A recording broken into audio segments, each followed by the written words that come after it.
काय सांगणार sir, blood donor day आहे 14 तारखेला, त्याविषयी काय सांगणार सर? मी डॉक्टर विनोद धामंदे, ARMO छावणी हॉस्पिटल. 14 जून हा जागतिक ब्लड डोनर्स डे म्हणून जगभरात साजरा करण्यात येतो. त्यानिमित्त आम्ही उद्या छावणी हॉस्पिटल, छावणी बोर्ड आणि हेडगेवार हॉस्पिटलचे दत्ताजी भाले ब्लड बँक या तिघांचे मिळून ब्लड डोनर कॅम्प अरेंज केला आहे. मी सगळं छावणीवासी आणि औरंगाबादील जनतेला आव्हान करतो की जास्तीत जास्त लोकांनी ब्लड डोनेट करावं आणि आपल्या देशासाठी, आपले जे सोल्जर्स आहेत त्यांच्यासाठी, गरीब पेशंट असतात, ब्लड कोणालाही लागतं तर त्यांना ह्याची खूप मदत होईल. कारण ब्लडचा तुटवडा हा नेहमीच भासत असतो. ब्लड रोज ॲक्सिडेंट केस, ऑपरेशन याला लागत असतो.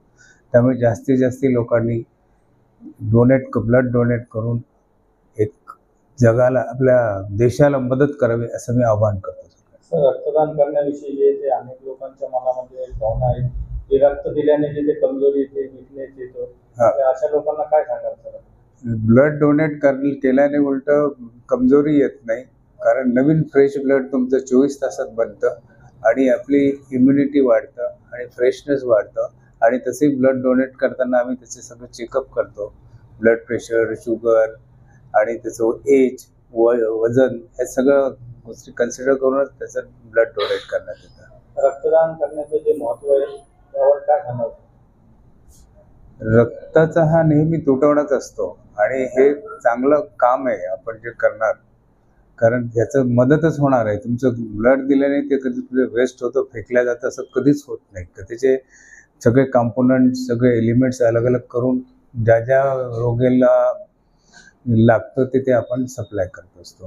जसं की आता 14 तारखेला ब्लड डोनर डे आहे, तर आपल्याकडे तर कधी कॅम्प आयोजित करण्यात आलेला आहे? आपण हा कॅम्प, कारण 14 तारखेला बऱ्याचशा ठिकाणी कॅम्प्स आहे, त्याच्यामुळे आपण उद्या दिनांक 11 तारखेला छावणी हॉस्पिटल येथे आपण ब्लड डोनेशनचा कॅम्प सकाळी 10 ते 1 पर्यंत ठेवलेला आहे. तरी सर्वांनी या कामात मदत करावी आणि उत्स्फूर्तपणे प्रतिसाद द्यावा अशी मी अपेक्षा करतो. छावणी जनरल हॉस्पिटल, सामान्य रुग्णालय, छावणी, इंग्लिश होली क्रॉसच्या मागे, छावणी इथे सकाळी 10 ते 1 या दरम्यान इथे रक्तदान. मी डॉक्टर विनोद धामंदे, ARMO छावणी हॉस्पिटल.